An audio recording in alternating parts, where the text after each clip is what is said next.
Здравейте, казвам се Кирил и това е моят магазин за бира.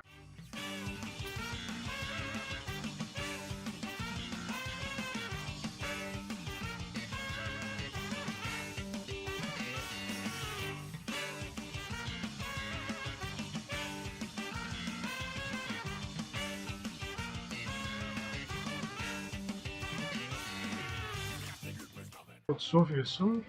По бирата се запалих след едно пребиваване в Германия преди 20 на години и оттам лека по лека тръгна интерес към бирата, стига до домашното пивоварство и вече по естествен начин отворихме магазина.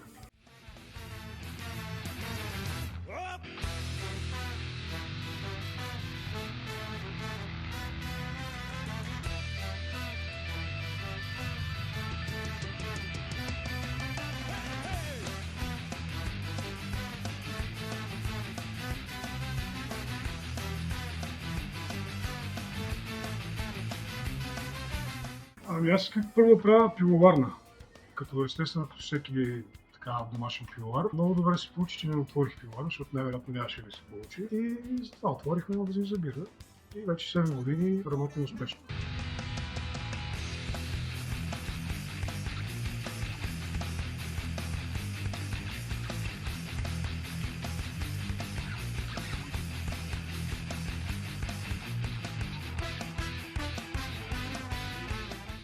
Когато отворихме, да, имаше вече добри примери, такива добри магазини направени. Имаше някакъв ентусиазъм, имаше много домашно пивоварство, имаше много интерес, хората издирваха непрекъснато нови бири, така че да, тогава имаше вече мегдан за такива места.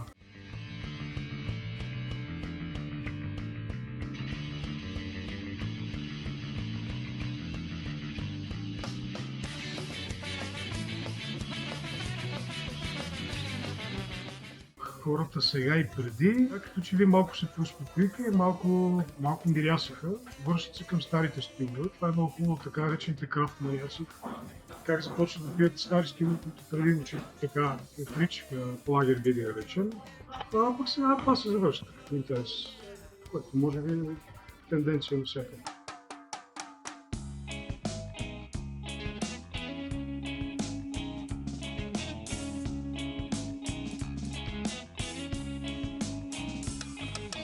Искам бира, искам и водка, искам като да пия нормална походка.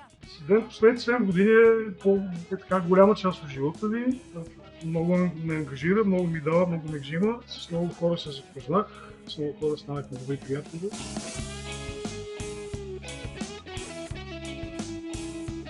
Името идва от един спор в една сбирка на домашни пивовари с един колега домашен пивовар.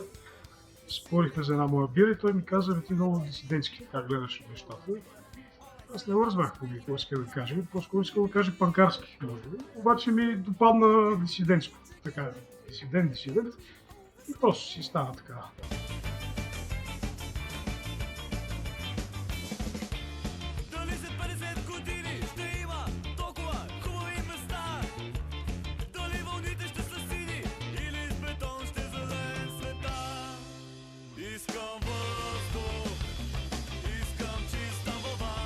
Дисидент се промени с това, че вече е много ангажиран към хората, към постоянните ни клиенти, с това, че внасяме вече известно така доста време 3 хубави чешки пивоварни. Отскоро внасяме тази третата.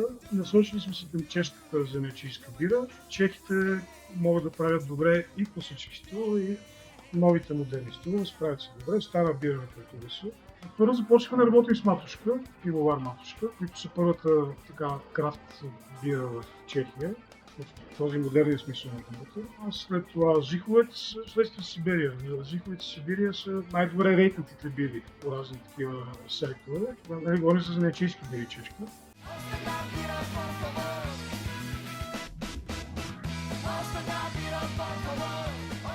Без случайно, когато правихме магазина, не го кръстихме Дисидент Крафт Бир Шоп, го кръстихме Бир Шоп. В крайна сметка бирата може да бъде или хубава или лоша, няма откъде идва.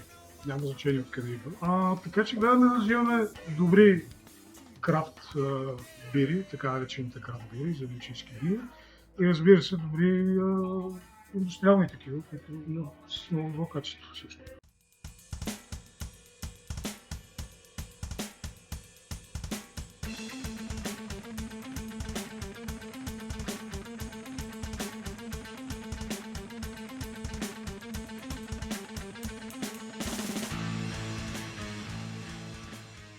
В моето училище Дисидент си има една специфична атмосфера, която пак ще кажа, се прави от клиентите, от хората.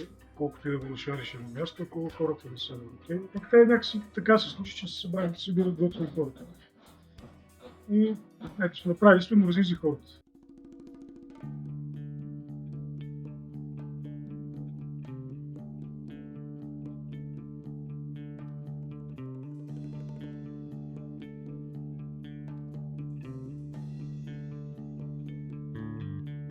Има все по-добри български бири, все по-добри български пивоварни, има развитие, има и вече някаква устойчивост. Тоест няма някакви... Правиш една хубава бира и след това правиш 3-4 не толкова добри. Има си и пивовари, които поддържат качество, което е важно. Особено ако искат да излизат и да продават, това трябва да го има, трябва да така сериозно портфолио. Така че има развитие в българския крафт като цяло.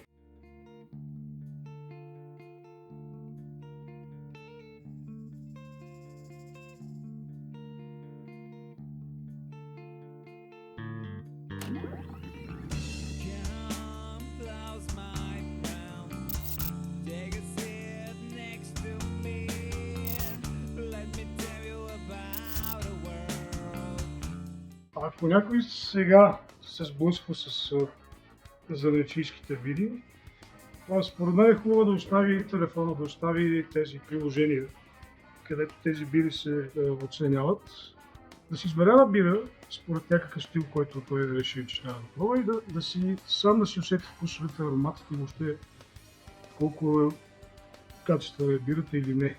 А пък след това да види вече какви са оценките, защото тези приложения малко влияят според мен върху оценката на бирата, която дава човек. И другото е малко по-смирено и малко с повече уважение към класическите бири, защото там тръгва всичко.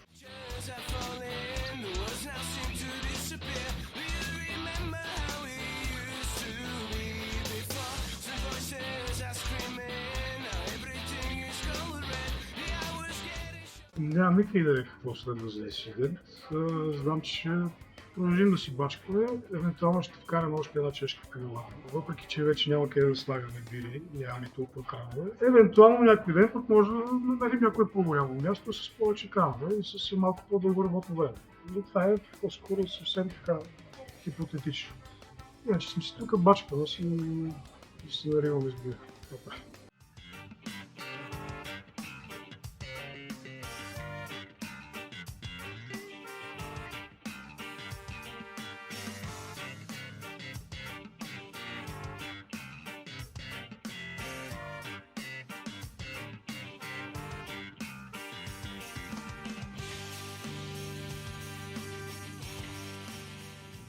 Пожелавам си да продаваме все по-хубави бири. Пожелавам си да идват още готини хора, които да се наслаждават на бирата и на компанията си.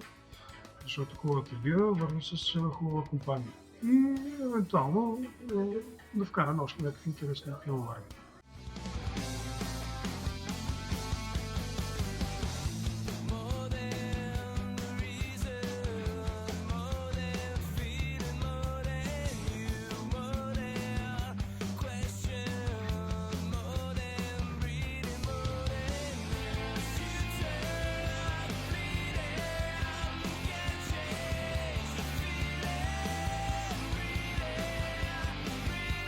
Ако ви се пие хубава бира, елате Дисидент, винаги има добра компания и ще се скарате чудесно. На здраве!